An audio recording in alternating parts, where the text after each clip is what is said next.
So Game 3 of the Western Conference Final. So let me paint this up for you if you didn't watch it.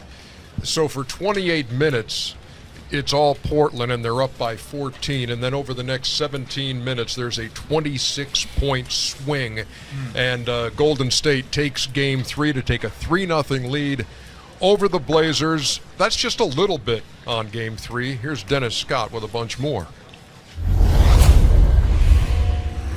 Game 3, Draymond Green proves he's still the heart and soul of the Golden State Warriors without KD. The last 2 ball games in the third quarter, plus 31 for the Warriors. But the bigger key, keep the defense on C.J. McCollum and Dame Lillard. If you look at the film of our defense, we are very aggressive, trying to make them play in the crowd, and they still can make tough shots, and you can live with it, but can't let them be comfortable out there. And we came into the series talking about 5 guys on the string, and we've executed that pretty well. People want to see me doing it. They want me to be, making shots and doing all this stuff. But it's different when you're out there. Being a part of the game is different than somebody just watching. Just haven't been able to get it done. Obviously, it's frustrating because you could be up 2-1 and you're down 0-3. What enables Draymond to facilitate so well? I mean, we know about the speed, but what has he picked up maybe a notch in this series? I think the biggest thing when Kevin is out, Draymond's going to have the ball in his hands more, so that's probably what you're seeing. What I'm pleased with is he's pushing the ball like crazy without turning it over, and that's the key, because if he can generate that kind of pace, but we can still get into our offense if nothing's there, we're still going to get good stuff. I'm not capable of doing what Kevin does on the basketball floor, and no one else on this team is, or DeMarcus. And so collectively we got to do that. So I just try to take it upon myself to do my part and also try to create a pace that I know we can be successful at. Before you guys weigh in on what will happen in Game 4, let us get another perspective, and for that we head to Vegas.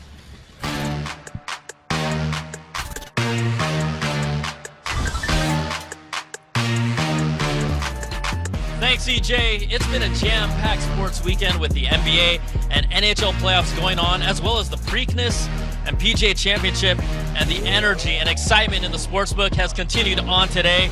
Welcome to the BR stage at the sportsbook at Caesars Palace.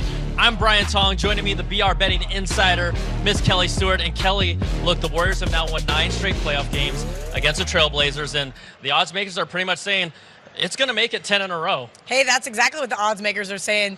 This Golden State team opened up a 3-point favorite, quickly moved to 3.5. Now we're seeing them sitting steady here at Caesars at -4. Moneyline's now up to -175. Listen, I was trying to make a case for Portland.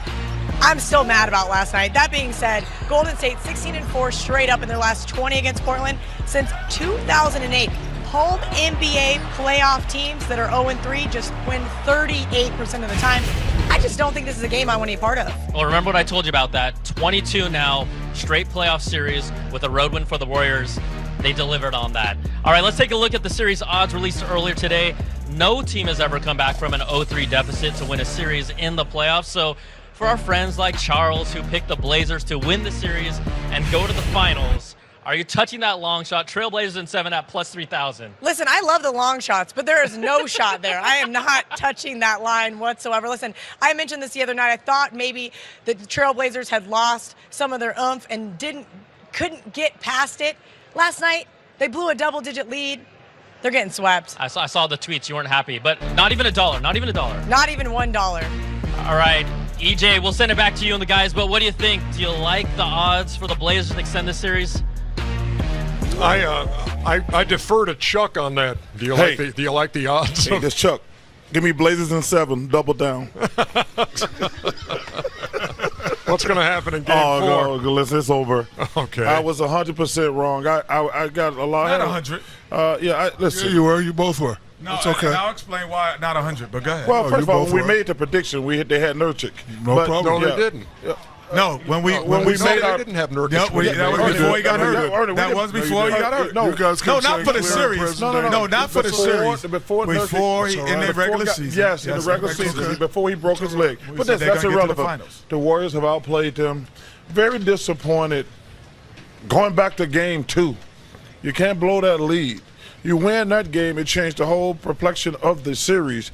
But then to come at home and compete like that, then blow another big double-digit lead. There's no excuse for that. They're going to get swept. See ya. Well, 1, 2, 3 can't come. That really messes with your confidence because, of course they can compete with this team when they play the right way.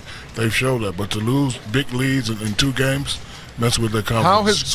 How has Golden State done this from what you see without Kevin Durant to be 4-0 since he went down? Well, again, yes, they're a dynasty with Kevin Durant, but they're still a champion without him.